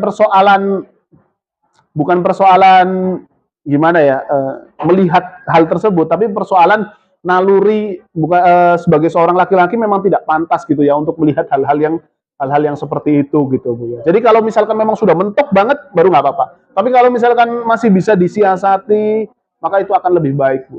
Apalagi kalau misalkan lebih baik kalau yang memandikan atau yang merawat dalam hal-hal yang lebih sensitif itu perempuan, itu akan lebih baik lagi Bu daripada yang laki-laki di sana sih Bu. Seperti itu sih Bu. Wallahu taala a'lam. Berarti sama aja Pak ya, laki-laki itu seperti itu, sama mertua laki-laki. Sama juga seperti itu. Ya, model kayak suster gitu. Apanya? Kalau suster beda cerita Bu. Ya, kalau suster beda. Enggak, kalau misalkan suster itu ya, kalau misalkan suster itu keadaannya itu memang dia yang paling mengetahui kondisi Bu. Problemnya itu, masalahnya kan gitu, kita itu kan mengurus seseorang, ya kita mengurus seseorang itu kan karena rasa Bu. Karena rasa yang kita harus mengurus ya, tanpa mengetahui tujuan kita melakukan hal itu apa. Kalau misalkan suster atau misalkan para dokter tadi ya melakukan hal tersebut itu memang tujuannya itu adalah medis. Dia tahu alasan kenapa dia harus melakukan hal ini gitu Bu ya. Sedangkan kalau kita itu kan berdasarkan karena perasaan, ya karena nggak enak lah. Ini masa orang tua masa nggak kita gituin kan gitu. Nah itu kan bukan ilmu Bu. Ilmu pada prinsipnya itu adalah yang kalau dokter dia tahu ilmunya di sana. Makanya tetap ada kelonggaran misalkan nggak ada yang memandikan lagi atau nggak ada yang merawat lagi kecuali mertuanya yang laki-laki misalkan atau kecuali menantunya laki-laki di situ, maka nggak ada masalah di sana. Tapi kalau toh misalkan sudah masih bisa disiasati, apalagi masih ada anak perempuan atau misalkan masih ada pihak keluarga yang perempuan, itu maka akan jauh lebih baik Bu. Makanya bahkan para ulama itu Bu ya, bahkan para ulama itu ketika misalkan ada satu pertanyaan itu. Ada satu pertanyaan yang pernah ditanyakan oleh salah seorang mufti Mesir. Bagaimana hukum seseorang wanita yang hendak melahirkan, sedangkan di kampungnya itu nggak ada dokter perempuan. Nah itu terpaksa ya kan. Nah jawaban beliau itu nggak semudah itu Bu. Yang pertama kalau bisa dihadirkan dokter perempuan. Kalau misalkan mentok nggak bisa, maka dokter laki-laki itu harus dibarengi dengan pihak keluarga yang perempuan. Nggak boleh semua tim dokter aja yang ada di tempat persalinan tadi, nggak boleh. Harus ada keluarga perempuan yang siap mendampingi dokter tadi di situ. Nah, di sana. Jadi otomatis ini dalam urusan darurat Bu ya. Dalam urusan darurat itu memang ada beberapa tahapan-tahapannya di situ Bu untuk memang menjaga, karena memang dalam syariat Islam itu Bu khusus masalah aurat, khusus masalah interaksi antara laki-laki dengan perempuan di situ Bu ya, itu memang sangat dijaga sekali Bu, sangat dijaga sekali. Apalagi kalau makanya beberapa hal khusus untuk orang Indonesia yang terkadang itu tidak begitu apa namanya tidak begitu familiar dengan kajian-kajian Islam, itu biasanya seringkali merasa apa namanya, oh ternyata kok salah ya saya ya gitu. Saya ambil contoh nih Bu, saya mau nanya nih, tante itu mahram bagi ponakannya atau enggak? Tante, mesti gini, saya punya paman itu kakaknya ibu saya, istri dari kakak ibu saya itu mahram buat saya atau enggak? Kan ada perbedaan pendapat. Jadi saya salim boleh apa enggak? Enggak dari apa? Bukan. Kalau dari ibu? Iya, jadi gini. Saya punya ayah, ya. Saya punya ayah. Ayah saya itu punya kakak atau adik lah ya. Nah, adiknya itu laki-laki. Ya, adiknya laki-laki. Ya. Istri dari adiknya ayah saya boleh cium tangan apa enggak sama dia? Oh, kan beda pendapat, yang sini bilang boleh, yang sini bilang enggak boleh. Ayo, lain. Oke, saya kasih contoh lain, misalkan saya punya ibu. Kan beda pendapat kan ya?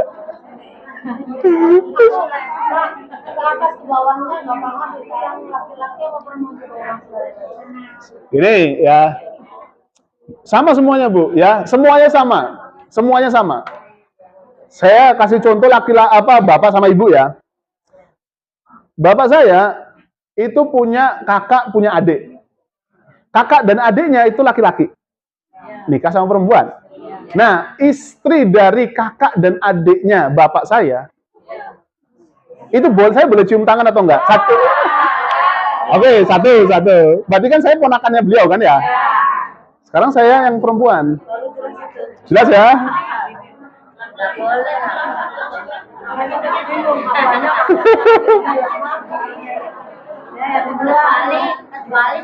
Yang kedua ya, enggak, ini sama seperti kayak misalkan saya punya ibu saya punya kakak, punya adik gitu kan ya. Kakak sama adiknya ibu saya itu laki-laki, nikah sama perempuan. Nah, perempuan ini kalau otomatis tante saya kan. Saya boleh cium tangan sama dia enggak? Enggak boleh. Enggak boleh, ada jauh aja begini. Gitu ya. Oke, itu yang pertama. Yang kedua, kita boleh lihat auratnya atau enggak?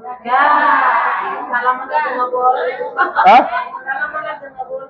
Kebalik Bu, ngelihat aja nggak boleh, apalagi salaman itu. Iya, tapi itu kan sering kali terjadi di lingkungan kita Bu. Yang apalagi yang di dalam rumah ya, satu keluarga besar ya, kakaknya bapak kita atau kakaknya ibu kita laki-laki punya istri. Kita dianggap kita dulu masih kecil, bahkan dulu yang ngasuh bisa jadi dia gitu kan. Akhirnya kita cium tangan, kita biasa ngelihat rambutnya beliau, lihat kepalanya beliau. Itu bukan mahram kita. Ya. Itu bukan mahram kita. Apa? Kalau misalkan ponakan langsung.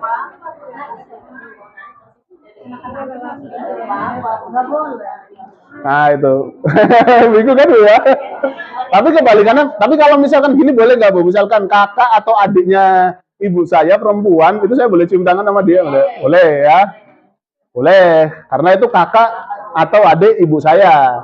Ya, jadi kalau misalkan saya mau ngelihat apa namanya ya sebagian tangannya beliau atau misalkan kaki beliau di situ ya, itu nggak ada masalah. Atau misalkan rambut beliau, maka nggak ada masalah. Tapi kalau misalkan tadi ya, istri dari kakaknya atau adiknya bapak saya, atau istri dari kakak atau adiknya ibu saya, itu nggak boleh. Itu bukan mahram misalnya. Tapi itu ada paman tua itu anaknya karena sering pesawat ditinggalin nyusu. Berarti kan boleh kan? Oh iya, kalau kayak gitu saudara sepersusuan Bu. Kalau misalkan saudara sepersusuan maka nggak ada masalah di sana Bu ya. Kalau saudara sepersusuan nggak ada masalah. Makanya kalau dalam Islam itu ada beberapa persaudaraan itu ada 3 bentuk Bu. Yang pertama itu ada persaudaraan dari sisi darah. Ya darah maksudnya ya bapak, ibu gitu kan ya. Itu kan langsung hubungan darah langsung. Ada yang kedua itu melewati pernikahan. Ya, melewati pernikahan. Yang awalnya bukan mahram menjadi satu, menjadi keluarga di sana. Itu maksudnya keluarga yang sudah disatukan dengan pernikahan. Dan yang ketiga itu ada yang disebut sebagai rodoah. Rodoah itu artinya sepersusuan di sana.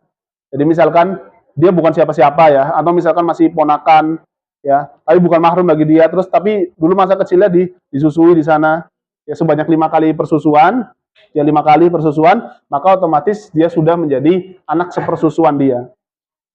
Nah, anak sepersusuan dia. Tapi ya Bu ya, kalau misalkan tadi sepersusuan tadi, maka otomatis ketika ibu susunya itu punya anak, nggak boleh nikah sama itu ya Bu ya. Iya. Ya, misalkan contoh nih. Ya, misalkan contoh. Kayak misalkan tadi ya, istri dari bapak saya, istri dari bapak saya, ibu saya.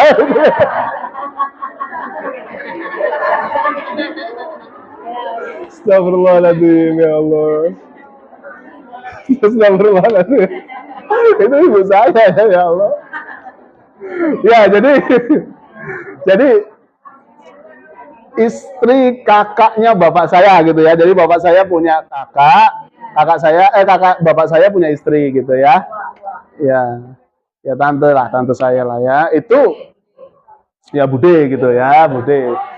Nah, kalau misalkan saya atau misalkan keluarga saya misalkan ya adik-adik saya misalkan misalnya ikut menyusu dengan itu tadi ya dengan istri kakaknya bapak saya di situ, maka otomatis jadi saudara sepersusuan di situ Bu ya. Beliau jadi ibu susu, saya jadi anak sepersusuan di situ. Ketika beliau punya anak, saya nggak boleh nikah dengan anak dia. Ya, karena kan pada dasarnya kan sebenarnya menikah dengan sepupu itu kan boleh. Boleh kan nikah sama sepupu. Tapi karena tante saya gitu menjadi ibu sepersusuan saya di situ, maka anaknya itu nggak boleh nikah dengan saya di situ. Nah, situ. Pusing Bu ya? Ya, pusing ya Allah. Apanya? Oh ya, kalau ada lagi nanti boleh. Anak lagi nanti boleh di situ. Masya Allah.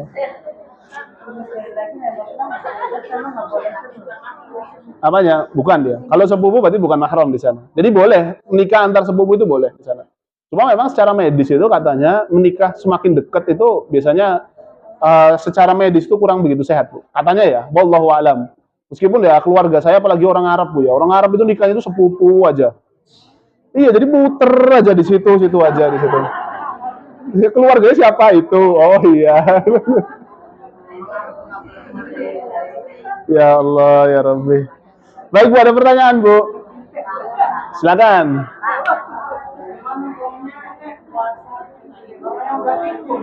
Apanya? Orangnya pikun.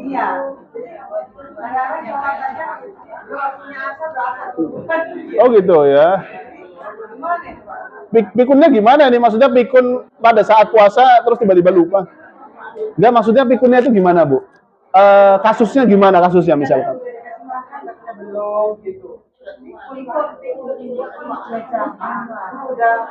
Iya. Iya. Gimana hukumnya? Iya. Atau harus gimana? Ya, kalau misalkan toh dia itu misalkan kalau toh misalkan dia tuh berpuasa tetap dianggap sah ya puasanya Bu ya. Tetap dianggap sah puasanya. Tapi kalau toh misalkan dia itu misalkan puasa udah selesai, karena otomatis kalau misalkan orang yang pikun tadi, kekhawatirannya itu kan adalah misalkan dia secara sengaja misalkan makan Bu ya. Secara ya.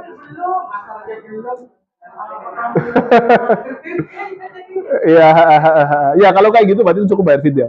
Cukup bayar fidyah karena satu bayar puasa juga lupa lagi nanti gitu kan ya. Ya, jadi cukup bayar fidyah aja Bu.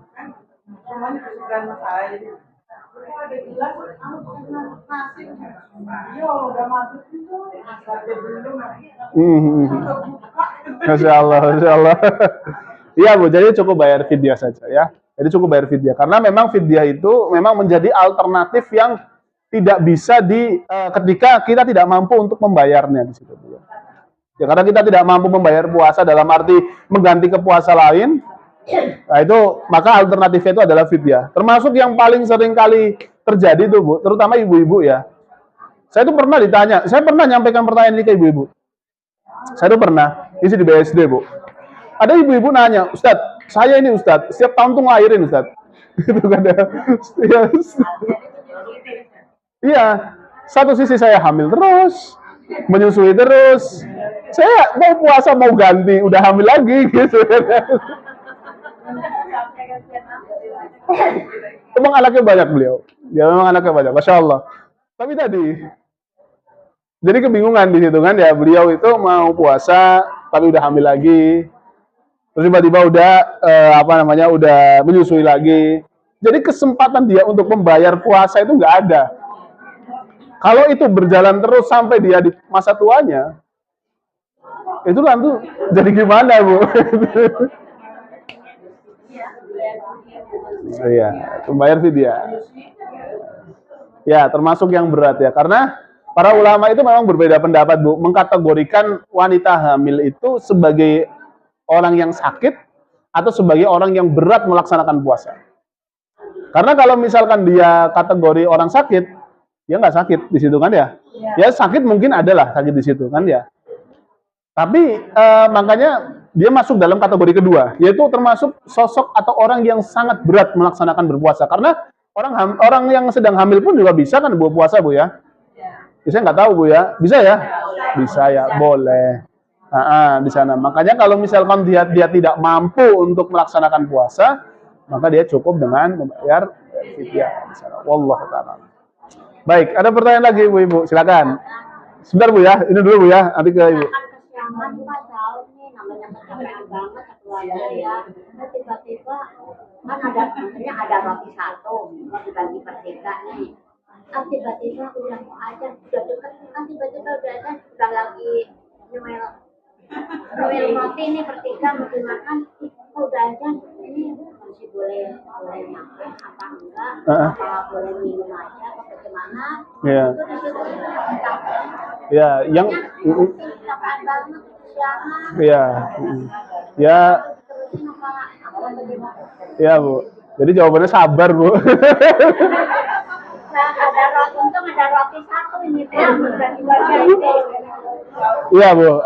Kalau kayak gitu, kalau memang sudah masuk waktunya dan belum dimakan, itu nggak boleh Bu. Nggak boleh. Tetap tinggalkan saja Bu ya. Karena memang sudah masuk waktu, itu memang sudah harus ditinggalkan Bu. Tapi sekali lagi Bu ya, kalau misalkan memang sudah mentok lagi, ya kalau misalkan dia nggak sempat untuk sahur Bu ya sudah dia tidak sempat untuk sahur, tetap saja laksanakan puasa. Tapi pada saat di tengah puasa itu udah berat banget. Kayak tadi ya, kayak misalkan status orang yang bekerja keras banget tadi kan, dia memang dari awal udah harus diniatkan puasa. Niatkan puasa saja. Kalau memang sudah mentok nggak bisa, batalkan saja udah. Artinya sudah nggak mampu di situ ya, sudah tidak mampu melaksanakan puasa.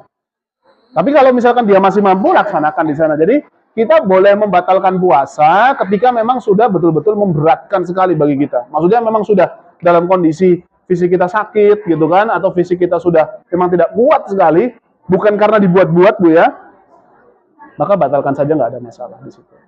Jadi otomatis tetap niat awal tuh harus puasa Bu ya. Niat awal tuh harus tetap puasa, harus betul-betul dijaga puasanya. Kalau memang secara fisik udah nggak kuat banget, udah mentok banget, lemes, bahkan sampai ke pingsan gitu kan ya, barangkali gitu Bu ya, dilebay aja Bu, maka dibatalkan, nggak ada masalah di sana. Seperti itu Bu, Allahu ta'ala alam. Subhanallah ya Bu ya Allah. Silakan Ibu. Assalamualaikum warahmatullahi wabarakatuh.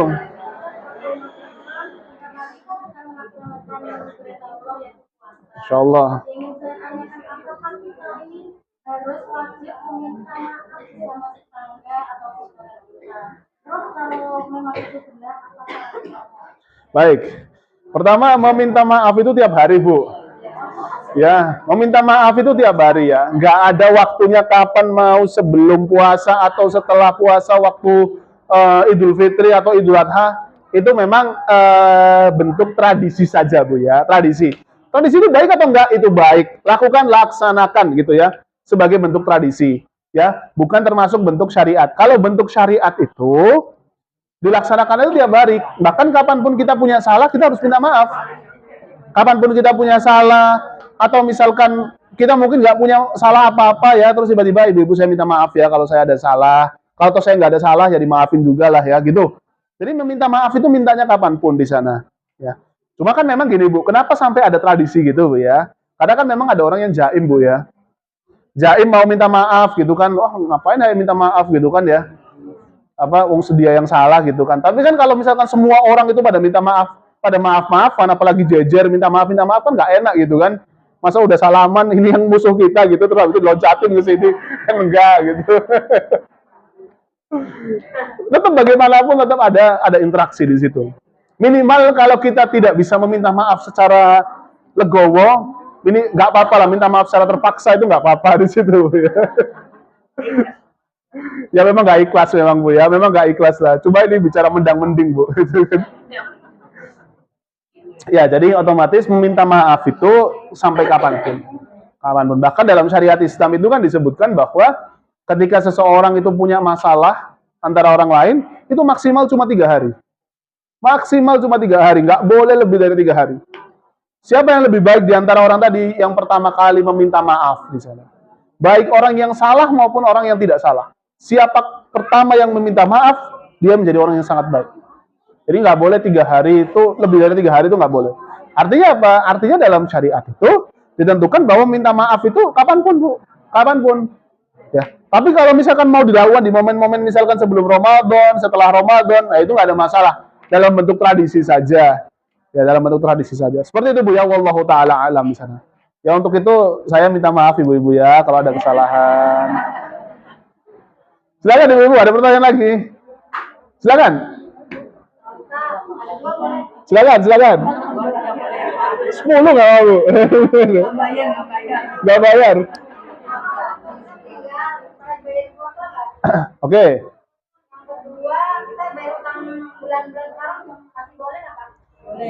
Membayar? Oh yang bulan-bulan. Oh ya. Masih nggak apa-apa? Ya. Ya. Pertama gini Bu. Ya mengenai mengganti puasa mengganti puasa orang tua kita. Ya, mengganti puasa orang tua kita. Pertama kalau toh misalkan kita tahu Bu ya, kalau toh misalkan kita tahu orang tua kita puasanya sisanya tinggal berapa, maka nggak ada masalah kita ganti di situ Bu ya. Karena itu adalah artinya hutang antara orang tua kita pada Allah Subhanahu wa taala. Kalau misalkan kita tahu nggak apa-apa. Tapi kalau misalkan kita nggak tahu, kita nggak ada perintah untuk wajib melaksanakannya Bu. Karena kita kan kadang nggak tahu Bu ya, ini sisanya tinggal berapa di situ ya. Nah, sisanya tinggal berapa itu nggak perlu. Apalagi misalkan yang sering terjadi itu adalah utang puasa kita udah banyak banget sampai kita lupa gitu kan ya. Itu bayarnya gimana Bu?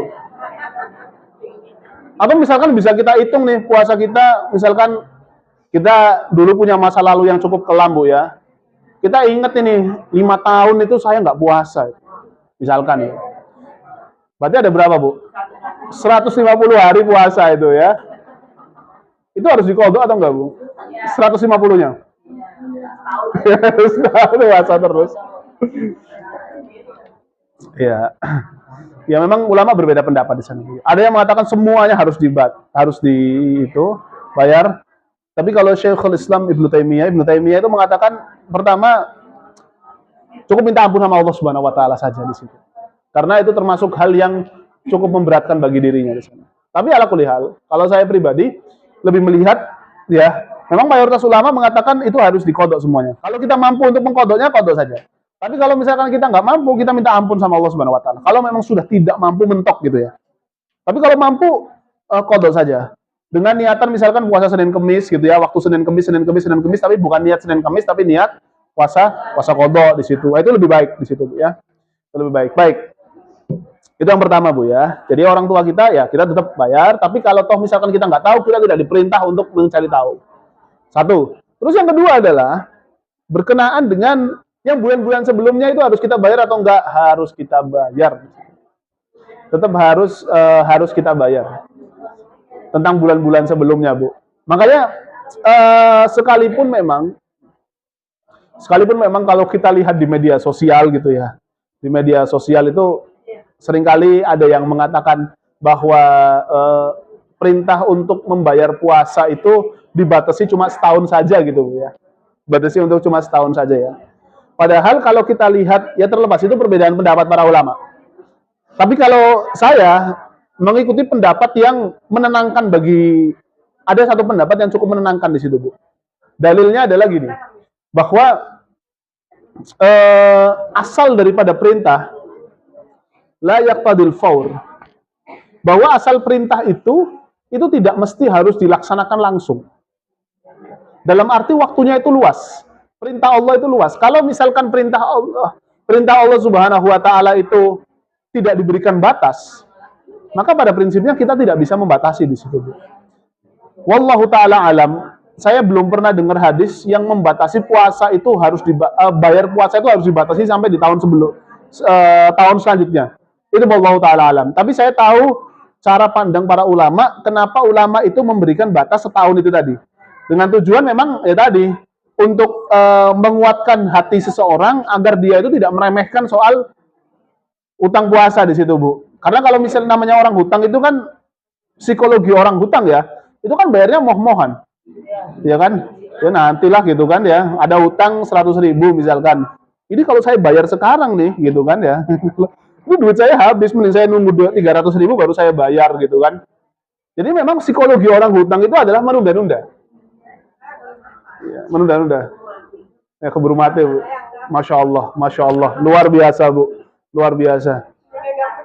Masya Allah, luar biasa, Bu. Ini memang harus dicontoh ini, Ibu, ini kayak gitu ya. Karena memang saya tuh sering banget, Bu, ketemu sama yang kayak gitu, Bu ya. Bayar utang itu nunggu. Ini kalau saya bayarin dulu ini, duit saya habis nih gitu kan. Ya udahlah nanti aja gitu kan.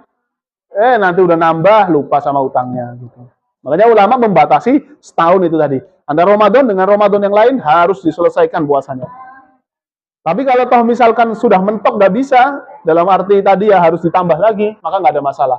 Tapi usahakan tolong Bu ya. Saya bukan berarti ingin memberikan satu perluasan sehingga boleh membayar puasa itu sampai kapanpun, sehingga sampai sebelum meninggal nggak ada masalah. Nggak. Tapi tetap bagaimanapun hukum asalnya kalau kita mau membatasi, batasilah. Ya, antara satu puasa dengan puasa yang lain, jarak ini harus gunakan untuk membayar puasa.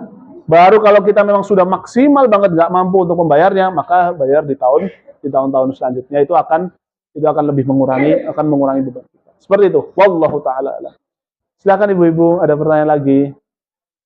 Banyak ya Bu ya? Alhamdulillah. Masih ada beberapa waktu Bu, kalau mau ada yang bertanya silakan. Atau saya lempar pertanyaan Bu.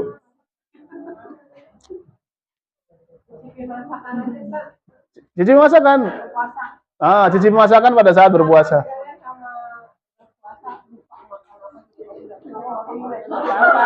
Alhamdulillah. Alhamdulillah.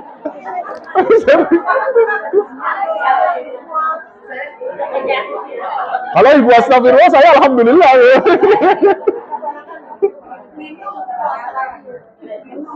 Iya. Masya Allah, Masya Allah. Nah, berkaitan dengan nyicipin Bu ya, berkaitan dengan nyicipin. Dalam hadis riwayat Bukhari ini disebutkan dari Ibnu Abbas, la ba'sa ayyadhuqa al-khal aw syai' ma lam yadkhul halaqahu wa huwa sha'im. Bahwa tidak ada masalah orang yang berpuasa mencicipi cuka atau makanan yang lainnya. Ya makanan yang lainnya Bu ya. Kalau masakan itu makanan yang lainnya selama tidak masuk ke tenggorokan. Selama ya tidak masuk ke tenggorokan. Jadi kalau nyicipin itu ya betul gitu aja Bu. Dia iya. Memang berasa. Kalau sudah berasa segera keluarkan Bu. Segera keluarkan. Ya, keluarkan atau kumur di situ. Tapi keluarkan dulu Bu ya. Jangan masuk tapi kumur. Iya, jadi kalau misalkan sudah masak Ibu-ibu ya, sudah masak ya, ya masak apa? Biasanya kalau buka puasa apa? Bikin kolak ya. Ya, ya kalau itu nggak apa-apa lah. Kalau gorengan kayaknya nggak mungkin dicicipin itu. Ini tepungnya Bapak. Oh, boleh ya, dicoba ya, ya. Ya, jadi otomatis ya ibu-ibu ya. Kalau misalkan mau coba, nggak apa-apa. Jadi cuma diambil sedikit ya, lalu ditaruh di lidah ya. Ya kan pasti udah bisa ngerasa lah ya, ini asin, kurang manis dikit, kurang asin dikit gitu kan. Ya.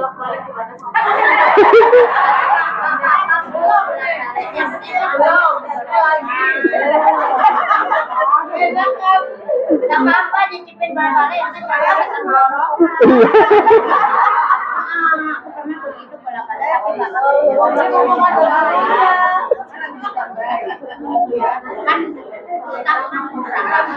Ya. Nggak, saya ini sebenarnya lagi apa namanya, lagi bayangin ibu saya kalau buatnya gitu kan ya. Karena ibu saya kan biasanya ngomong pakai bahasa Jawa Timur gitu kan ya. Kok kayak gitu kan ya? Kok kayaknya kurang ya gitu kan. Iya. Iya, ya Allah ya Rabbi. Ya Bu. Jadi yang jelas ya, nyicipin itu nggak apa-apa. Mau berkali-kali pun juga nggak apa-apa di situ. Tapi syaratnya satu, karena dalam hadis itu, ya Bu ya, dalam hadis ini disebutkan syaratnya adalah malam yadkhulu apa nih? Malam yadkhulu halqahu. Selama tidak masuk ke kerongkongan dia, masuk dalam tenggorokan dia, maka nggak ada masalah. Mau dicobain yang sedikit kek atau mau satu sendok misalkan ya, tapi janganlah kalau 1 sendok lah ya. Kayak gini, kenyang nanti ya. Itu nggak apa-apa. Ya, nggak ada masalah. Yang terpenting nggak sampai masuk ke dalam tenggorokan di situ. Jadi entah setelah kita coba lalu kita keluarkan atau kita kumur-kumur di sana, ya itu lebih baik di situ. Ya. Jadi nggak apa-apa Bu, kalau misalkan mau cuma nyicipin aja di sana ya. Cuma nyicipin aja di sana. Nggak ada masalah. Jadi kedua apa, Bu? Oh, lupa puasa makan. Alhamdulillahirabbil alamin di situ ya. Nggak apa-apa Bu ya. Rasulullah SAW itu pernah ditanya juga masalah itu. Kata Rasulullah SAW itu sodakoh dari Allah kepada kamu di situ. Itu rezeki yang Allah berikan kepada hambanya di sana. Makanya lupa itu Bu ya. Lupa itu termasuk rezeki dari Allah Bu. Coba nggak ada lupa di situ, lapar kita Bu. Tapi karena lupa kita jadi kenyang. Kalau kita itu nggak lupa ya, pecah kepala kita. Bayangin aja kalau kita ingat semua hal, coba masalah kita ingat semuanya, wah pecah kepala kita Bu. Makanya itu kenapa lupa itu termasuk nikmat dari Allah Subhanahu Wa Taala, biar kita tuh nggak stres juga. Nah di situ. Gitu. Baik, ada pertanyaan lagi Ibu? Apa nyicip lagi gitu kan? Belum lagi ya Pak ya. Gak lanjut Bu. Kalau umur Ramadan ini mau puasa biasanya kan biasa Pak. Nah, yang orang tua Pak, kalau tradisi ya Pak ya. Kadang-kadang tradisinya itu seperti kayak orang diharuskan. Kalau kita belum nyekar itu kayak belum afdal katanya puasanya. Nyekar tuh biasanya ngapain aja Bu? Biasanya Bu? Ya, kalau dia percaya ya pasti akan mendoakan. Oke. Ya.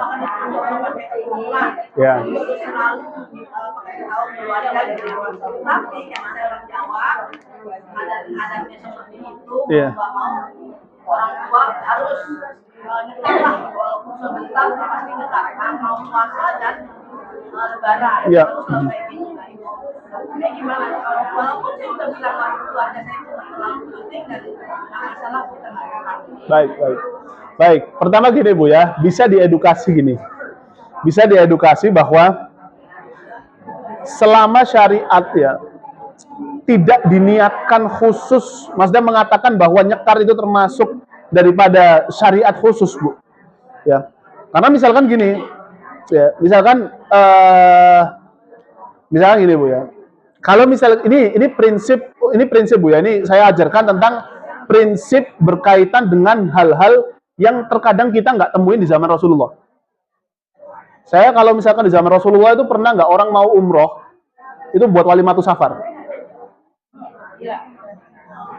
Nggak pernah ya, di zaman Rasulullah nggak ada ya? Nggak ada di sana. Tapi kita walimatus safar nggak? Walimatus safar, ya kan? Boleh atau enggak? Nggak boleh gitu kan? Nah, kuncinya adalah bahwa kalau kita temukan satu amalan Bu ya, selama tidak melanggar syariat ya, selama tidak melanggar syariat nih. Karena kalau yang melanggar syariat, misalkan kalau di kuburan itu, ya misalkan kalau sampai ada yang nyembah dan lain-lain, itu jelas lah ya, nggak boleh lah ya. Tapi selama tidak melanggar syariat, ya satu, Dan yang kedua, selama tidak diniatkan dalam arti mengatakan ini adalah syariat khusus yang diajarkan sama Nabi, nah kayak gitu ya, di waktu ini dengan cara seperti ini. Nah, kalau sampai mengkhususkan seperti itu baru nggak boleh, Bu. Tapi kalau dijadikan sebagai sebuah tradisi, dijadikan sebuah kebiasaan saja, ya, dan isinya itu cuma hal-hal yang halal-halal saja di situ. Ada ceramah di sana, ada makan-makan bareng, ya, buat gorengan macam-macam, itu nggak ada masalah di situ, ya. Jadi otomatis kalau misalkan ulama-ulama yang mengkhawatirkan masalah nyekar tadi, Bu, ya, itu karena tadi. Karena pengalaman di zaman dulu itu banyak orang yang tadi terlalu mendewa-dewakan kuburan di situ, Bu. Makanya kenapa ulama itu memberikan edukasi kalau bisa janganlah gitu loh. Tapi kalau toh misalkan tetap mau dilakukan atau misalkan ada orang tua kita sudah terbiasa dengan hal itu ya dan biasa melaksanakan hal itu, kita edukasi saja. Ibu, nggak apa-apa mau kayak gini ya, tapi tolong jangan dikhususkan ya. Misalkan jangan dianggap ini sebagai ibadah yang benar-benar ibadah dari Nabi itu seperti ini gitu ya, di waktu sebelum Ramadan sama setelah Idul Fitri di situ. Nah, jangan dikhususkan. Kalau dikhususkan berarti kita seakan membuat syariat baru, Bu.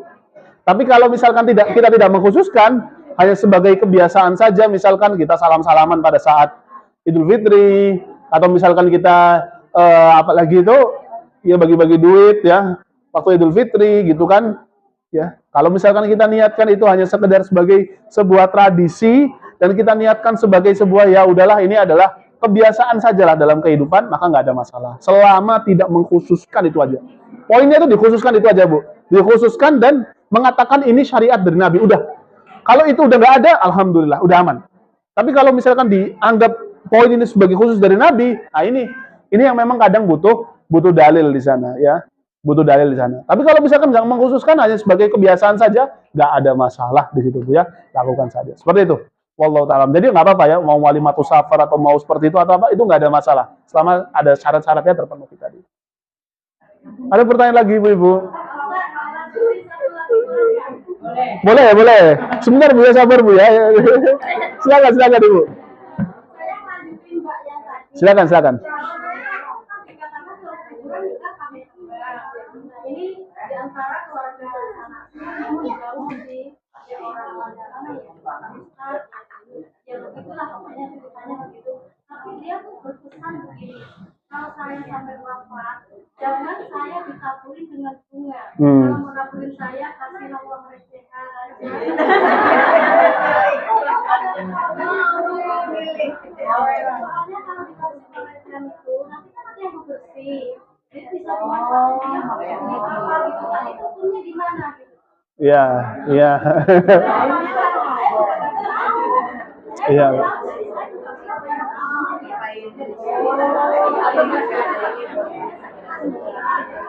Ya, Masya Allah.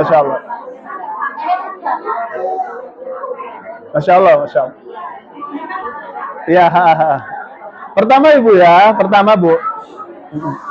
Bu, ya, ini, ya, jadi gini Bu, pertama, kalau saya pribadi akan lebih cocok kalau misalkan uang itu nggak ditaruh di kuburan, Bu, langsung aja kita kasih. Itu lebih enak, Bu. Kenapa? Karena gini, Bu. Orang naruh uang di kuburan tadi,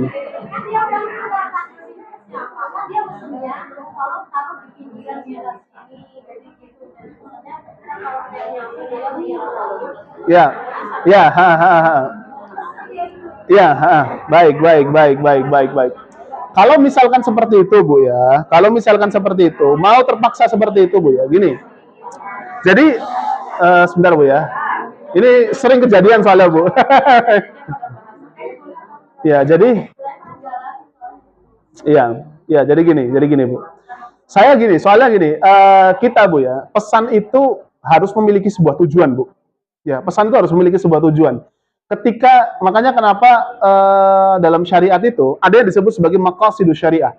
Tujuan daripada syariat itu apa? Jadi ibaratnya pesan itu bisa jadi gugur kalau misalkan tujuannya tidak terpenuhi, Bu.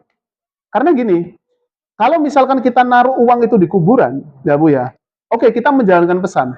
Tapi bisa jadi tujuannya nggak ketemuan, nggak ketemu, Bu. Kenapa? Satu, bisa jadi yang ngambil itu bukan petugasnya, satu. Ya, bisa jadi ada orang yang lewat, oh lumayan nih 100.000 ya, gitu kan. Satu, Bu ya, bisa jadi kayak gitu. Lalu yang kedua, Bu, yang kedua bisa jadi orang yang ngambil, misalkan orang yang petugas kuburan itu jujur banget, Bu. Cuma ngambil itu, ya cuma ngambil tadi, tapi nggak diapa-apain itu uangnya. Nggak diapa-apain. Nggak dibuat apa-apa, karena dianggap misalkan itu uang jatuh lah. Atau misalkan orang cuma mau naruh itu saja lah gitu.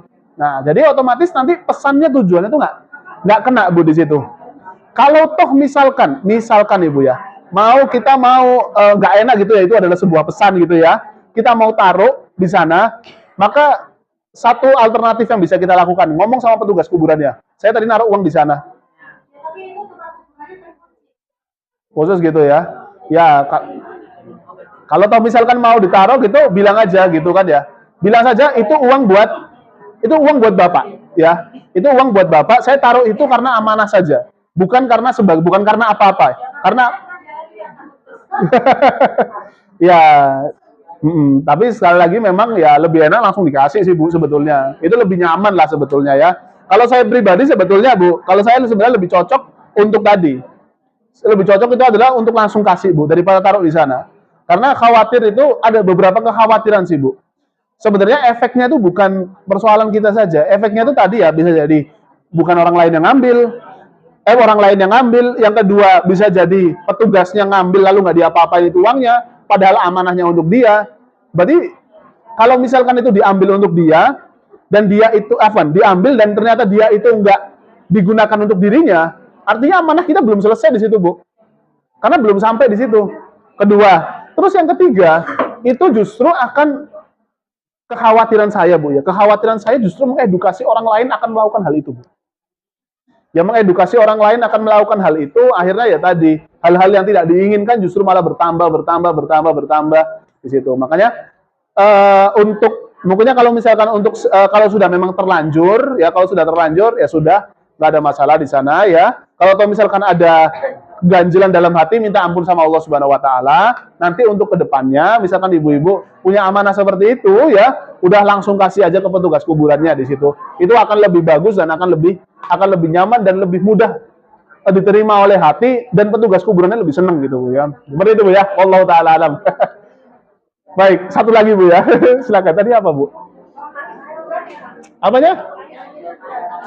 Nangis di kuburan. Baik, nangis di kuburan itu ya, yang terpenting itu yang penting jangan meratapi, Bu. Meratapi. Karena yang dilarang oleh Rasulullah SAW itu cuma meratap, Bu. Meratap itu dalam arti itu nangis, ya Allah, gitu kan ya. Nangis yang betul-betul, wah, mendayu-dayu sekali, perasaannya itu betul-betul dibawa, itu yang nangis yang nggak boleh, Bu.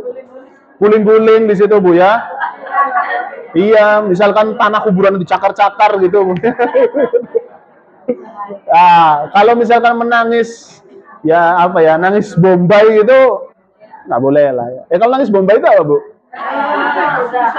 Oh ya kayak gitu ya, Bu, nangis Bombay ya, itu nggak boleh ya. Kalau dalam kuburan meratap itu nggak boleh. Tapi kalau misalkan hanya menangis biasa, itu fitrah manusia, Bu. Allah Subhanahu wa taala nggak pernah melarang fitrah manusia. Nggak pernah membatasi fitrah manusia. Allah hanya melarang sesuatu yang berlebih-lebihan. Makanya kenapa kalau meratapi gitu kan, dia guling-guling sampai pingsan dan lain-lain gitu. Ya, misalkan ada yang bilang, udah saya mau menjemput dia aja, mau bunuh diri gitu kan. Nah, itu nggak boleh. Tapi kalau misalkan nangis biasa saja, itu nggak ada masalah, itu manusiawi. Pastilah kalau ditinggal oleh keluarga yang tersayang itu kan pasti akan menangis di situ. Dan Allah Subhanahu wa taala nggak pernah melarang hal itu. Wallah. Apa ya?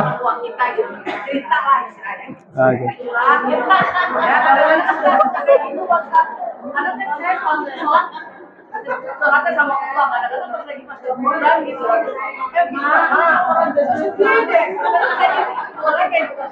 Ya. Yang jelas dipastikan bahwasanya yang di dalam itu nggak denger lah sama kita lah ya. Itu dipastikan. Karena ya, makanya apa ibu saya, bapak saya gitu. Iya. Kayaknya gimana gitu. Iya, Saya tuh yakin Bu ya, bagi yang curhat di kuburan itu sebetulnya untuk dirinya sendiri sebetulnya. Karena namanya orang itu kan butuh pendengar Bu ya, gitu kan ya. Ya, orang itu kan pasti butuh pendengar lah. Orang itu butuh pelampiasan Bu ketika berbicara di sana. Iya, nggak ada masalah kalau untuk dirinya sendiri Bu ya. Cuma ya kalau bisa ya lebih baik di atas sajadah itu lebih bagus lah Bu ya. Untuk doakan beliau lah insya Allah lah ya. Ada yang jawab. Hah? Ada yang jawab. Halo, kalau ada yang jawab. Assalamualaikum warahmatullahi wabarakatuh gitu Bu ya. Oke Bu ya, oke. Sudah Bu ya, udah jam 12 ya. Ada pertanyaan lagi nggak ada? Satu lagi.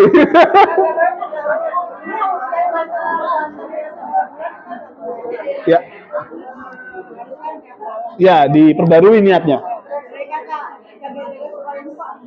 Jaga-jaga. Oh iya. Ya. Ya. Ya, kalau misalkan niat secara umum nggak ada masalah Bu ya. Niat secara umum di situ ya. Tapi yang terpenting itu adalah yang menentukan itu bukan niat umumnya tadi Bu. Yang menentukan itu adalah niat-niat tiap harinya Bu. Yaitu yang paling menentukan. Kalau niat secara umum ya kita memang niat dari awal pun kita pun juga niat puasa 30 hari gitu Bu ya. Tapi memang yang menentukan sah atau tidaknya itu adalah niat tiap harinya Bu. Itu yang paling menentukan. Dan insya Allah sih kalau saya pribadi ya, kita apalagi di Indonesia itu insya Allah nggak akan pernah lupa Bu sama puasa. Niat ya, itu nggak akan pernah lupa. Kalau toh misalkan kita nggak mengucapkan tadi Bu ya, kalau misalkan kita cuma niat dari malamnya, itu nggak ada masalah, itu sudah cukup.